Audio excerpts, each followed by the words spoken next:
I'm 76 years old. Sometimes I look at my hands, these thin, spotted things with veins like blue rivers, and I can't remember the girl they used to belong to. That girl, the 24-year-old Evelyn, she had hands that played the piano. She had hands that used to iron lace curtains and tuck a stray hair behind her ear when she smiled. Those hands didn't know how to hold a secret that weighed as much as a dead body. But here I am, 52 years later, still carrying the weight of a silence I thought was love. People look at me in this jumpsuit and they think they see a criminal. They think they see a woman who has ice in her veins. But I wasn't cold. I was the opposite. I was a girl who was so warm, so desperate to be loved, that I let a man turn me into a shadow. I didn't pull a trigger. I didn't swing a knife. I just stood there. I stood there, and I chose a man over the truth. And in doing so, I handed over every Tuesday, every Christmas, and every dream I ever had to the state. I grew up being told that a woman's greatest virtue was loyalty. Stand by your man, they'd say. Love is about sacrifice. I believed them. I drank that poison like it was honey. When I met Thomas, he was everything a girl like me wasn't supposed to have. He was loud, he was dangerous, and he looked at me like I was the only thing on earth that could save him. That's the trap, isn't it? Being told you're someone's salvation. It makes you feel powerful right before it destroys you. Thomas didn't carry a gun. He carried a storm. And I thought that if I just held on to him tight enough, the storm wouldn't hurt me. I was wrong. The storm doesn't care who's holding it. I remember the night everything changed. It was a Friday in October. The air was crisp, and I had a pot of stew on the stove. Thomas came home late. He didn't look like a storm that night. He looked like a broken child. He had blood on his cuff. He told me there had been an accident. He told me a man was dead because of a misunderstanding. And then he looked at me, those eyes I had spent 2 years drowning in, and he said, "Evelyn, if you love me, you'll help me. If you're the woman I think you are, you won't let them take me." That was the moment. The fork in the road. I could have called the police. I could have walked away. But I was loyal. I was the good girl. I spent the next 4 hours cleaning a floor that would never be clean again in my mind. I lied to the officers who knocked on the door 2 days later. I looked them in the eye, and I traded my life for his. I thought I was being a hero in a romance novel. I didn't realize I was just an accomplice in a tragedy. When they finally arrested us, I still thought we were together in this. I remember sitting in that interrogation room, my heart hammering against my ribs like a trapped bird. I kept thinking, just hold on, Evelyn. He'll protect you. He'll tell them the truth. But Thomas had a different plan. The man I had cleaned for, the man I had lied for, the man I had loved more than my own soul, he pointed his finger at me. He told them I was the one who planned it. He told them he was just following my lead. The first time I felt the coldness of the handcuffs, I realized that loyalty is a luxury for those who have something to gain. For a girl like me, it was just a cage I built for myself. I was 24 when I entered these walls. I had never even been out of the state. I thought I'd be here for a few months, maybe a year, until the truth came out. But the truth is a funny thing in a courtroom. It doesn't matter what happened, it only matters what people believe. And they believed the man who spoke louder. I got life. Thomas? He got 15 years because he cooperated. He was out before I even finished my first decade. The early years in here, they feel like a blur of gray fabric and the smell of industrial bleach. In a women's prison, the violence isn't always physical. It's the way the silence eats you from the inside. I watched women come and go. I watched young girls enter with fire in their eyes and leave with hollow shells for hearts. And I waited. I waited for a letter that never came. I waited for a visit that was never scheduled. I remember the 5-year mark. I sat on my bunk and I looked at my reflection in a small, scratched metal mirror. I still looked like Evelyn. My skin was still smooth, my hair was still chestnut. I thought, surely he'll come now. Surely he remembers. But the only thing that came was the realization that I was the only person in the world who was still living in that Friday night in October. To Thomas, I was just a mistake he'd buried. To the world, I was just a number. You think you know what loneliness is. You think it's being alone on a Saturday night. But real loneliness is being surrounded by hundreds of women and knowing that not a single soul on the outside knows your name anymore. It's watching the guards get younger and younger until they look like children to you. It's realizing that the piano you used to play has probably been sold or turned into firewood, and the songs you knew have been forgotten by everyone who once listened. I've spent 52 years in this ward. I've seen the world change through a black and white television in the day room. I saw men walk on the moon. I saw empires fall, and I saw the internet turn the world into something I don't recognize. And through all of it, I've been right here in Block D, wearing the same shade of blue. I look at the younger women who come in now. They're here for drugs, for theft, for the same bad men I followed. I want to grab them. I want to shake them until their teeth rattle. I want to say, he isn't worth it. No man is worth the sound of a steel door locking at night. No love is worth the loss of your own voice. But they don't listen. They think they're the exception. They think their love is different. They think their Thomas is the one who will stay. I'm 76 now. My bones ache when the rain comes, and my eyes are starting to cloud over. But the hardest part isn't the physical pain. It's the mental weight of all those missed things. I never had a child. I never saw my parents grow old. I never got to be the woman I was supposed to be. I am a 52-year-old ghost living in a 76-year-old body. And for what? For a man who stopped thinking about me the second the police car drove away. That's the hardest truth I've learned in this cell.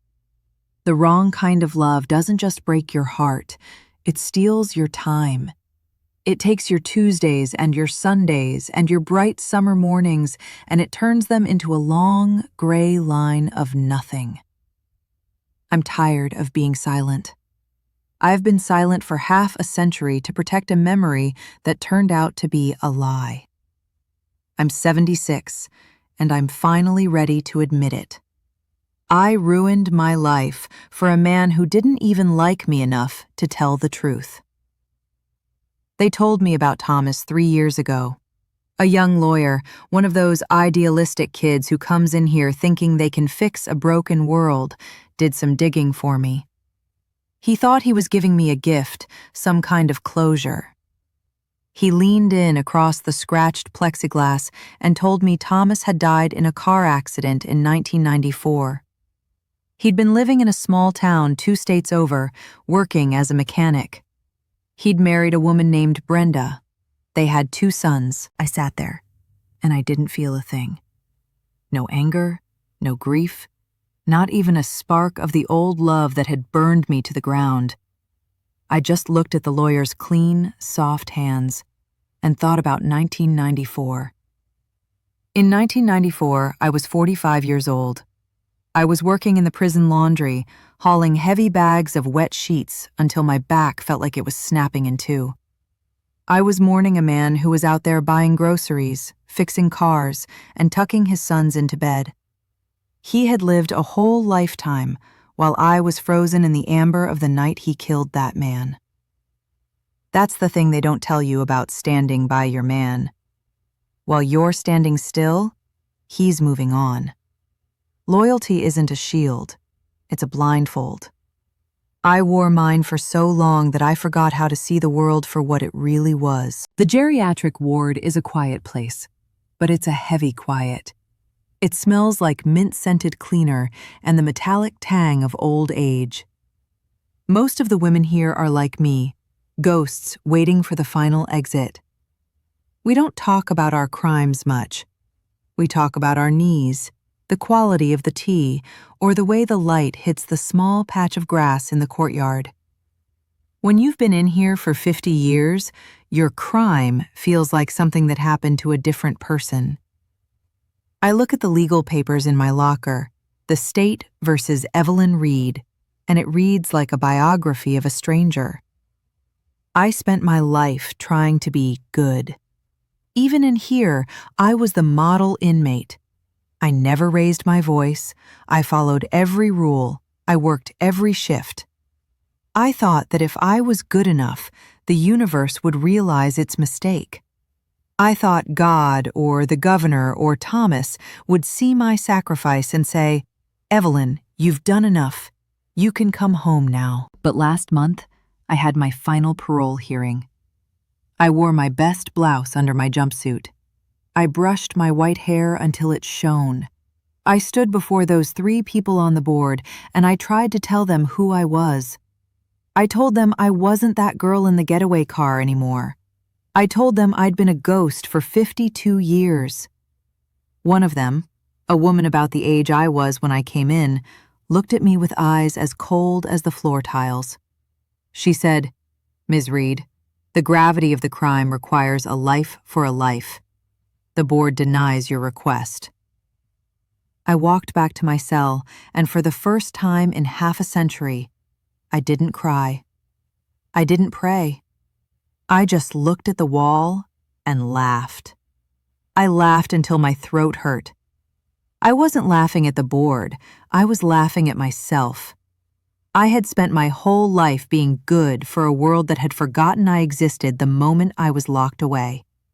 I had been loyal to a man who didn't even remember the color of my eyes. Being a good girl was my real prison. It kept me from saying no. It kept me from screaming, "Stop!" It kept me from walking away when Thomas showed me the blood on his hands. If I could go back to 1973, I wouldn't tell that girl to be smarter or tougher. I'd tell her to be louder.